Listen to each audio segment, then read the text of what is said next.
하나님의 말씀은 열왕기하 6장 1절에서 6절까지입니다.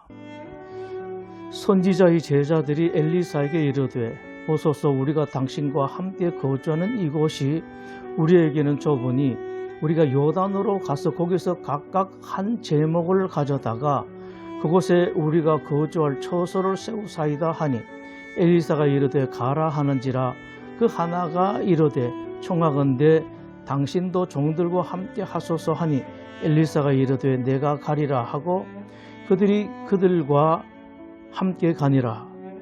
무리가 요단에 이르러 나무를 베더니 한 사람이 나무를 벨 때에 쇠 도끼가 물에 떨어진지라. 이에 외쳐 이르되 내 주여 이는 빌려온 것이니이다 하니 하나님의 사람이 이르되 어디 빠졌느냐 하매 그것을 보이는지라.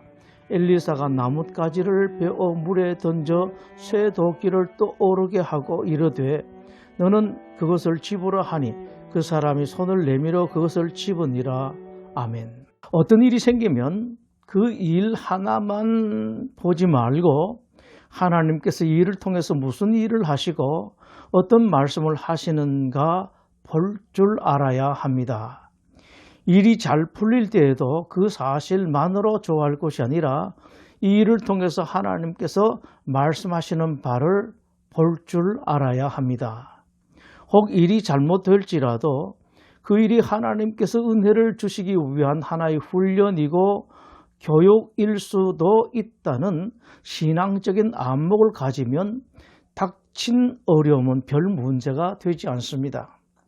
하나님께서 사랑하시는 독생자 예수님을 여러분들에게 주셨는데 하물며 다른 것들이야 얼마나 하시겠습니까? 하나님의 백성들이 믿지 않는 사람들보다 일이 더 잘 풀리지 않을 때가 있습니다. 그런 때 작은 도끼 하나까지 챙겨주시는 하나님께서 당신의 자녀들에게 생긴 어려운 문제를 얼마나 자상하게 챙겨주시겠는가를 생각하면 좋겠습니다.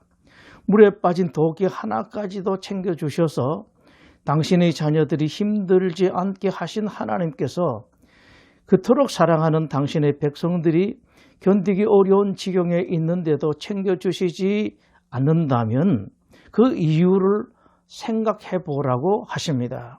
틀림없이 챙겨주실 당신의 백성들을 챙겨주시지 않을 때는 그만큼 중요한 이유가 있기 때문입니다. 오늘 말씀에는 하나님의 자녀들이 하나님은 세상 모든 일의 주인이시라는 것을 제대로 알라는 메시지가 들어있습니다. 세상의 주인은 하나님 한 분이시다. 이 사실을 알고 하나님 앞에 바로 서 있기만 하면 어느 것 하나 빠짐없이 챙겨주겠다. 하나님께서 말씀을 하십니다.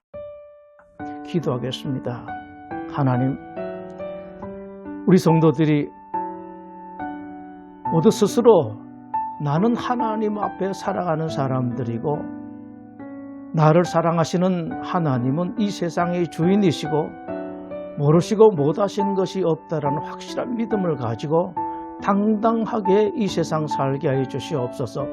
혹시라도 어려운 일이 있을 때 그때마다 일 보지 말고 이런저런 사람 보지 말고 하나님을 보는 우리 성도들이 되게 하여 주시옵소서. 예수님 이름으로 기도드립니다. 아멘.